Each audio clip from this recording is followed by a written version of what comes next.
Hey, welcome back to the channel, everybody. I hope you're enjoying your holiday, and I hope you're doing well.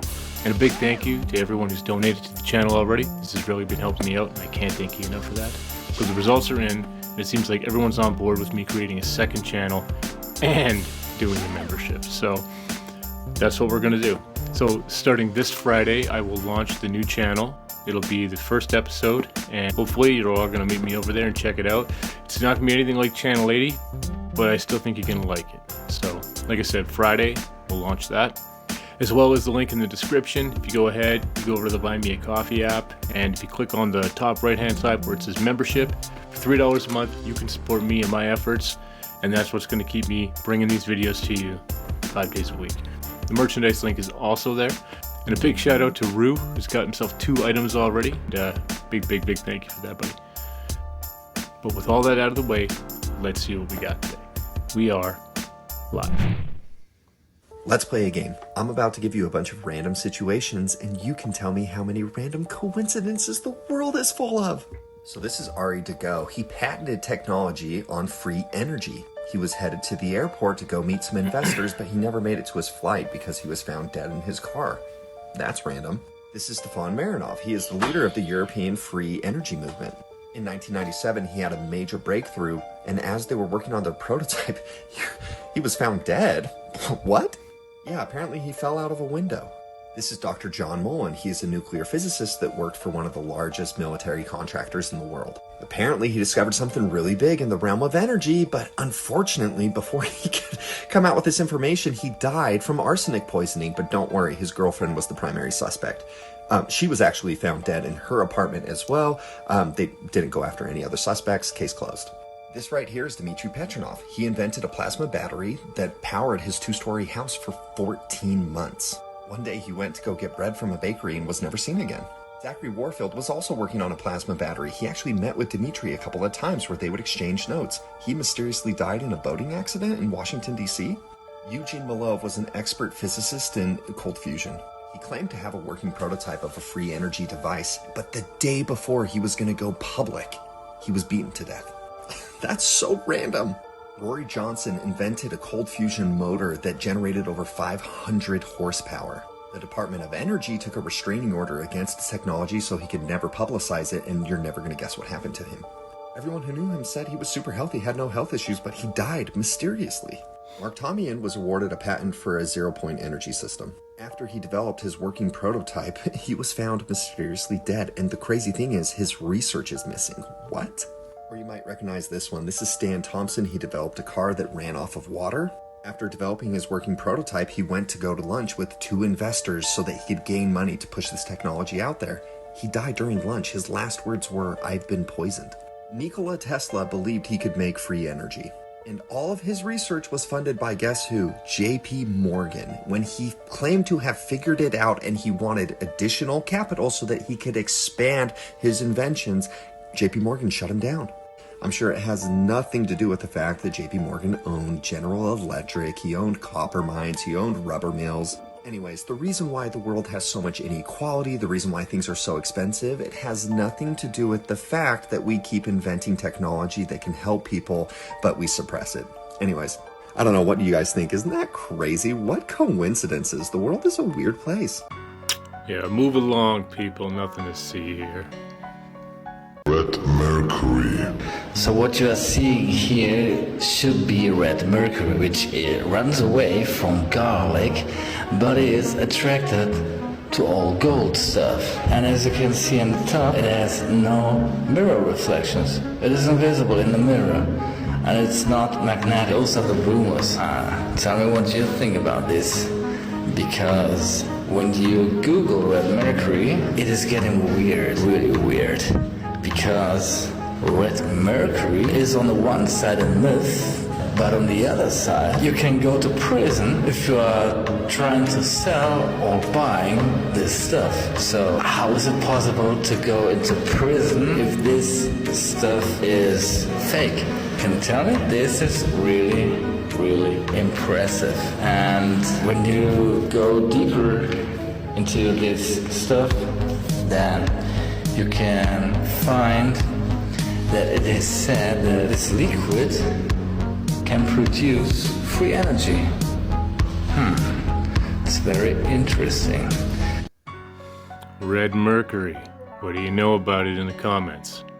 This is what they don't tell you. In North America, giants were always real, and they can't hide it anymore. In Native American legends and old reports, there are many stories of giant beings, saying, "The giants walked the earth long before us." So who were these giants and where did they come from?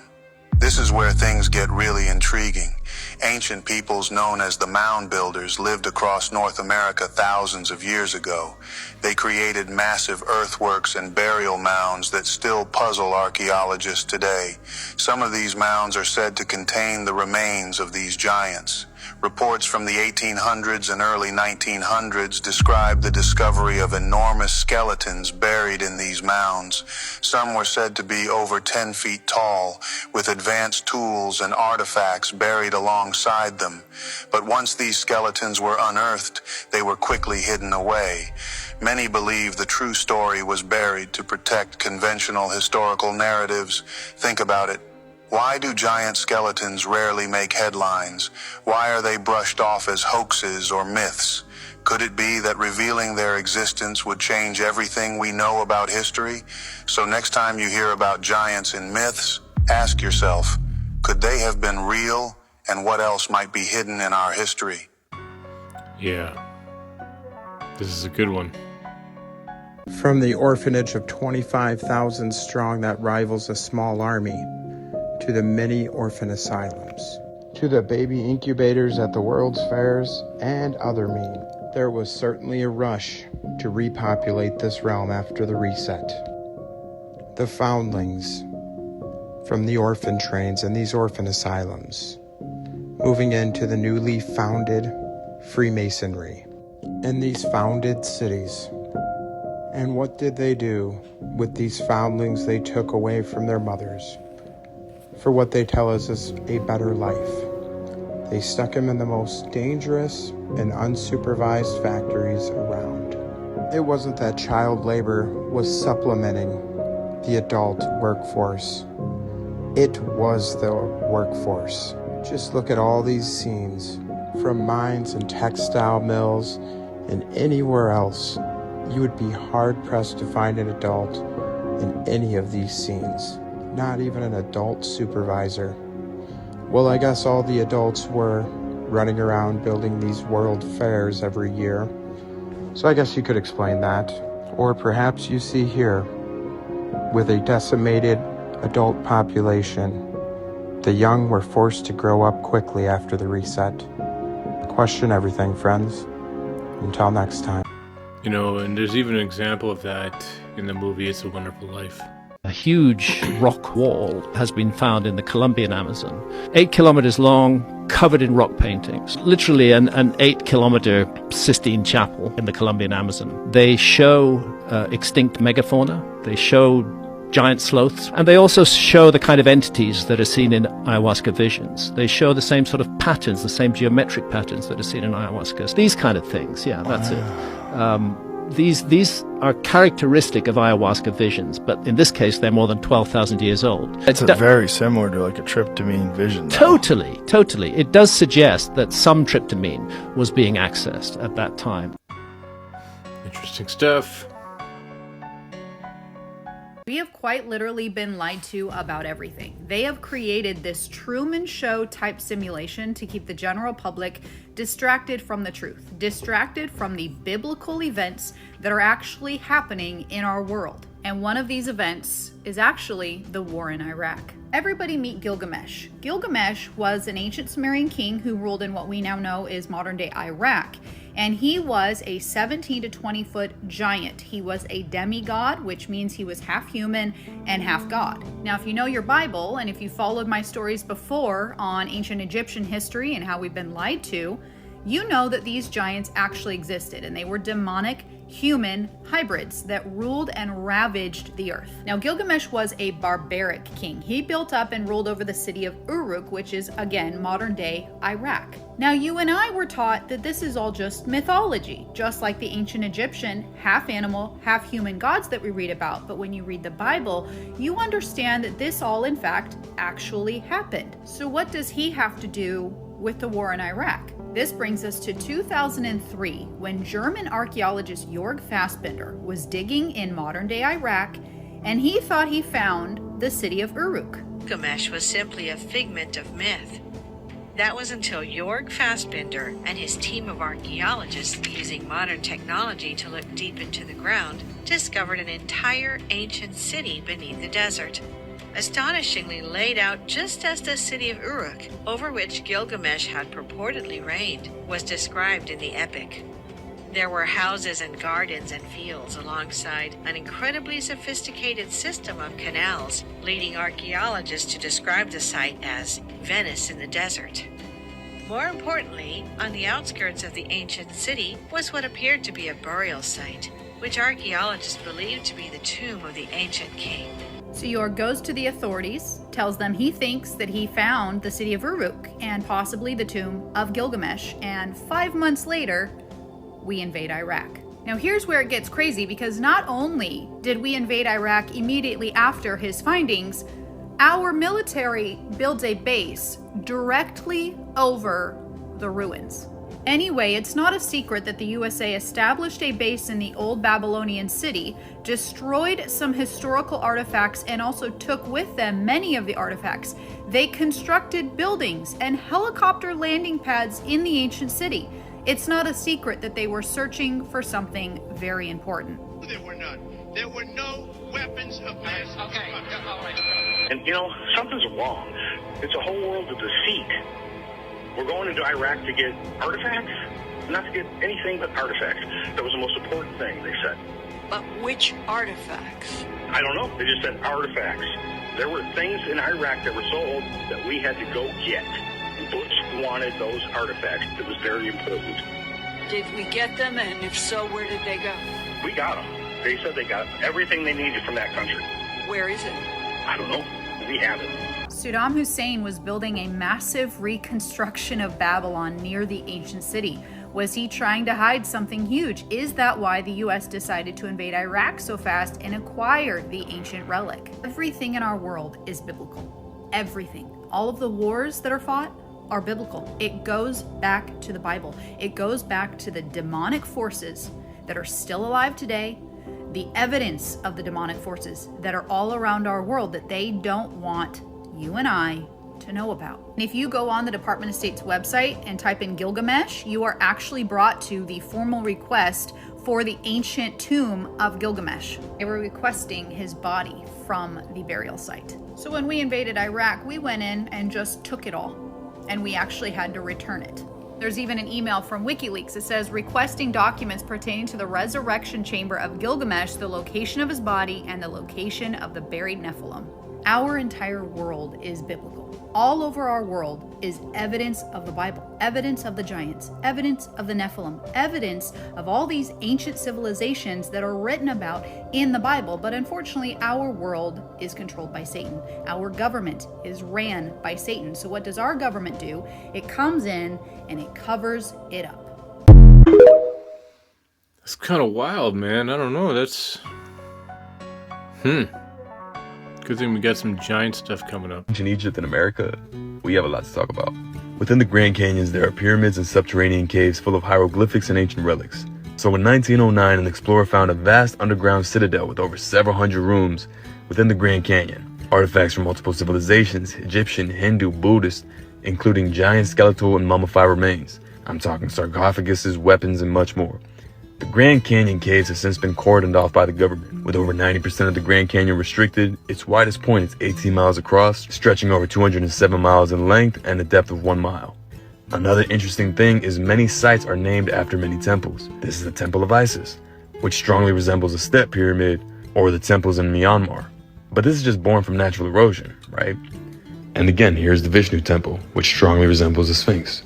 Lake Powell, Arizona, New Mexico, Colorado, Illinois, Ohio. These are just a few of the places people have claimed to have found ancient Egyptian artifacts. It should be no surprise that these sites are coordinated and aligned with Orion's belt. Of course, the same applies with the pyramids of Giza. It's important to note the previous myths and legends throughout antiquity concerning previous civilizations. The Native Americans claim that the Grand Canyon is a result of the Great Deluge that wiped out the previous world. As far as I'm concerned, worldwide accounts of a flood hold way more weight than fiction. So we have to ask ourselves, why all the tourist restrictions? Why the restricted airspace?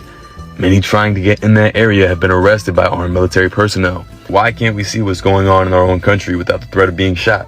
Regardless of its true nature, one thing is for sure. The Grand Canyon is not an organic formation from billions of years of erosion like we're told. There's a much different history behind it. The West, on many levels, is very strange. We've been poking at this one for a while now. So a lot of people are asking me about electroculture and the energy in which we cannot see. And this right here is a perfect demonstration of energy spiraling in vortexes in all different ways. Right? Your 7 chakras, which are all connected to your body, all are spiraling vortexes. That's why chiropractors will crack people back into place, because they're realigning the energy flow inside the body. But here is a perfect example with electroculture of the sun beaming into that quartz, into that antenna, and the color spectrum coming off that quartz, and then also the copper that's reflecting and giving some color spectrum of the sun onto the plants. But what we can't see is all of the vortexing and spiraling that's going on and taking place with this antenna. But here is a great example to show you what you're mimicking when you're placing these antennas in your soil. You can find more information about electroculture on cultivateelevate.com/electroculture. Yeah, that episode is getting a lot of views.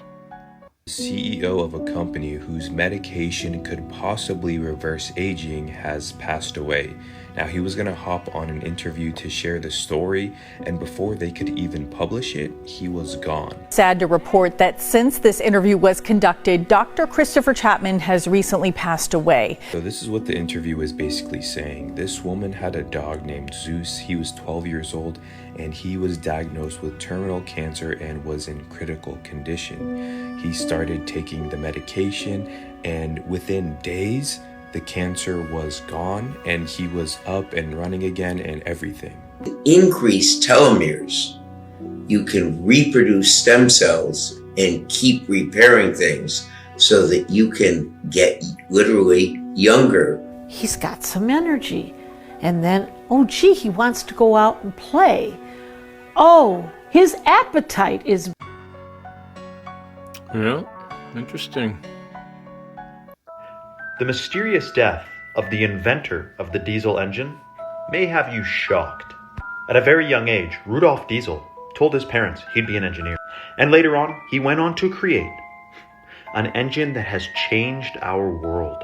Your food is delivered with a diesel engine. Things are transported with a diesel engine. Trains, locomotives. Has he even got a thank you? Did you even know Rudolf Diesel existed?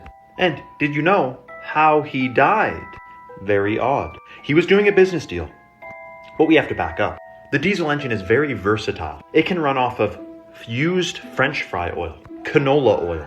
Many oils, plant and petroleum, can run a diesel engine. While that's good news for the world that was growing many grains, it's not so good for the manipulators of this world. Rudolf Diesel believed that an incredible feat will be fueling the world from plant oils. Drilling for oil is costly. Growing fields of plants? Many uses. And after making it clear he wouldn't be quiet about this, he went on a ship to meet with some investor and was found floating in the river 10 days later. Rest in peace, Rudolf. You won't be forgotten. Just a coincidence, though. Don't believe anything they tell you. Do you really think the Mayans, who lived in huts made out of straw and mud, actually constructed giant and intricate pyramids and buildings like these? They allegedly used rocks and wooden machinery to do this. Does that make any sense to you? But here's what's crazy. In ancient Mayan texts, there are stories of visitors from the stars saying, "The sky gods gave us their wisdom." The Mayans achieved incredible feats over 1,000 years ago. So who were these sky gods? This is where things get scary. In newly translated Mayan tablets, it said that the Mayans weren't alone in their advancements, but were guided by extraterrestrial beings known as the Sky People. The tablet specifically mentioned that the Sky People, who had advanced knowledge of astronomy, mathematics, and engineering, taught the Mayans how to build their impressive cities and pyramids. However, once the Sky People left, their teachings were hidden, and the true story of the Mayans' rise was concealed to protect this extraordinary knowledge. This explains why the Mayans had such advanced knowledge of the stars and why their architecture still amazes us today. Very interesting.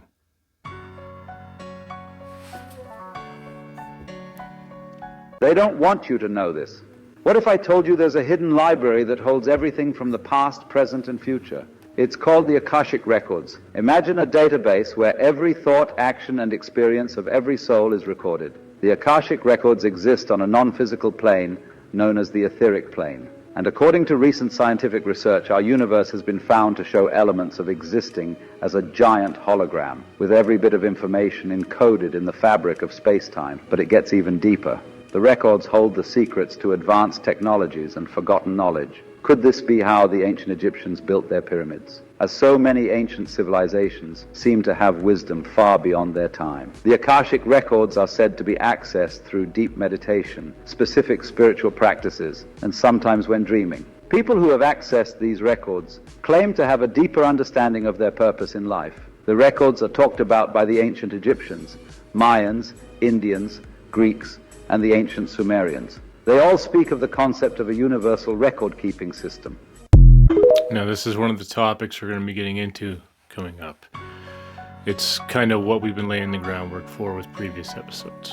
In the ventricles in the human brain, there are 3 pristine wells of water. Now take a look at this.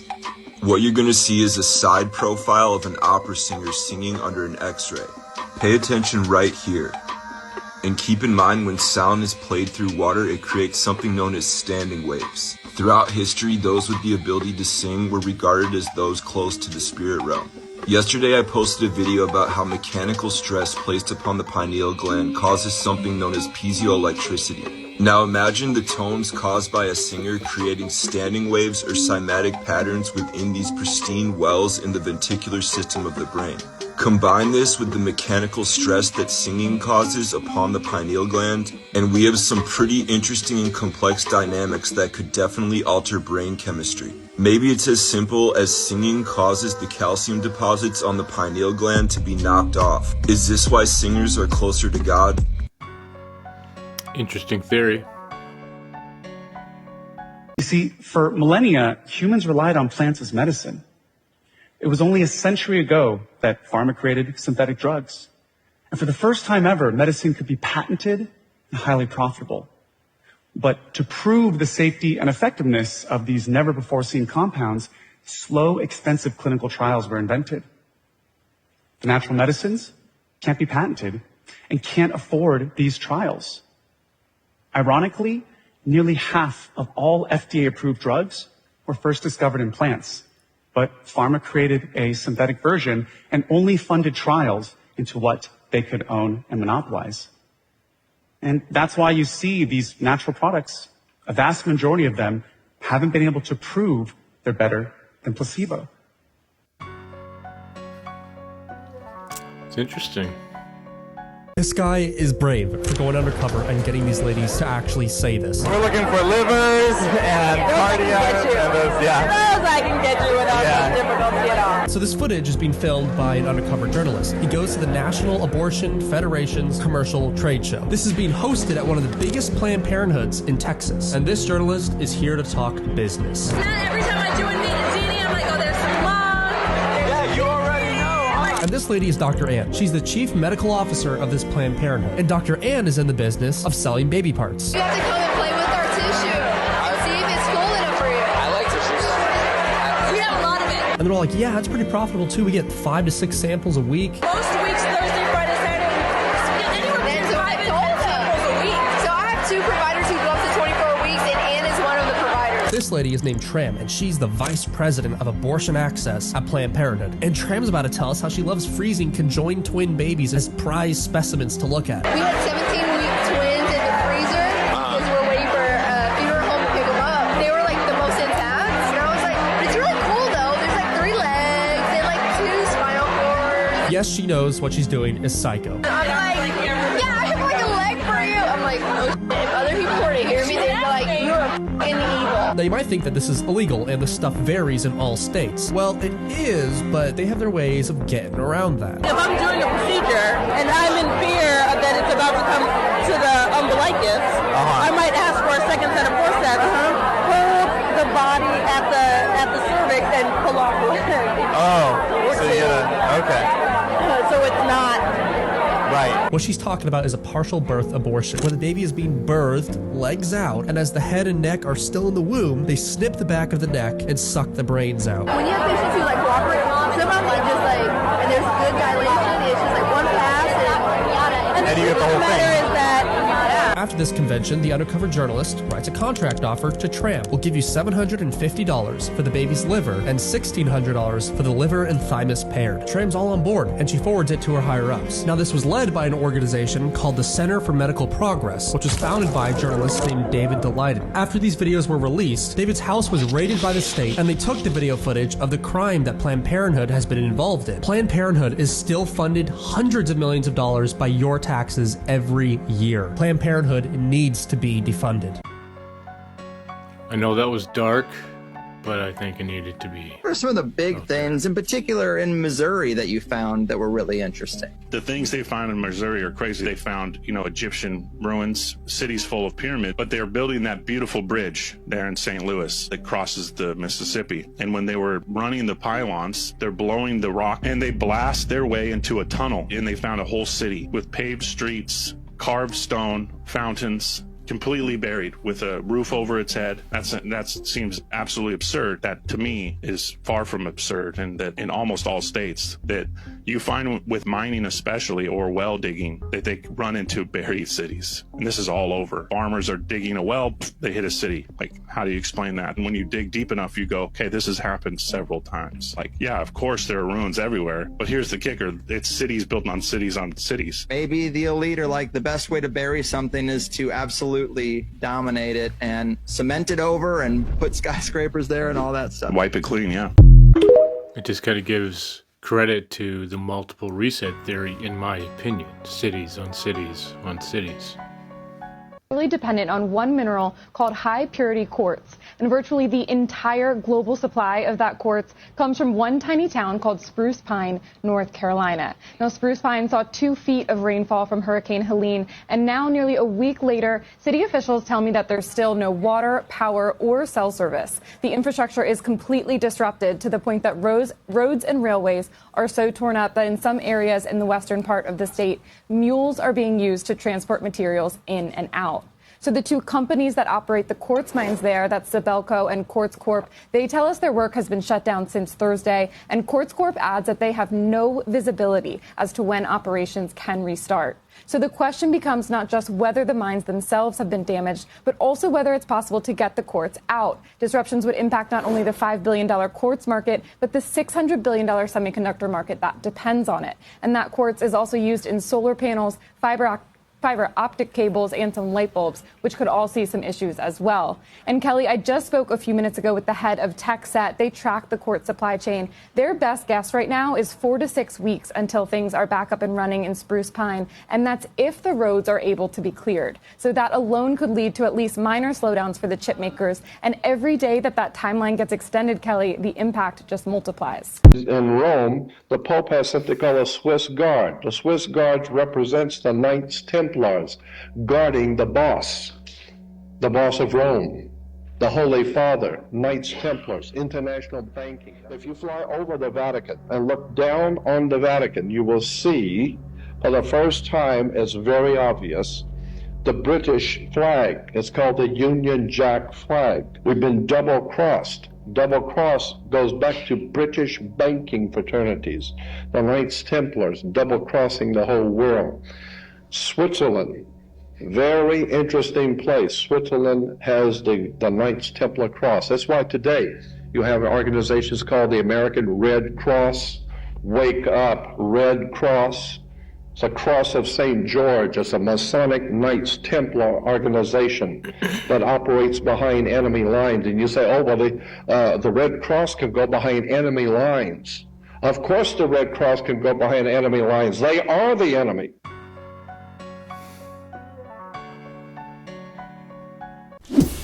Well, it's interesting stuff. It always is with Maxwell. But I know things got a little grim and a little dark in today's episode, but this is Channel 80, and we got to get the truth out there. And I got to kind of ease it out there to test the censorship. I don't want to get the whole entire episode removed over one clip, but sometimes I need to test the waters and see what I can and can't get away with. But, you know, it is what it is. So that's all I got today, guys. You know, I'll be back tomorrow with a New Year's special and all the really interesting things that have happened over the year. It should be a fun one. And then we got the first episode of 2025, which I think you're all really going to like. I've been holding off on this one because my most viewed episode is of the Petrified Giants. It's at 45,000 views, I think. So when I get into the Giants, I really want to do good. So I want to bring some really awesome stuff, and I'm hoping, if everything works out, that is the first episode of 2025. And then Friday would be the first episode of the new channel. I'm still working some things out, but it should be coming out soon. But I guess I'll see you in the next one, guys. So until then, 80 Canadian, signing off.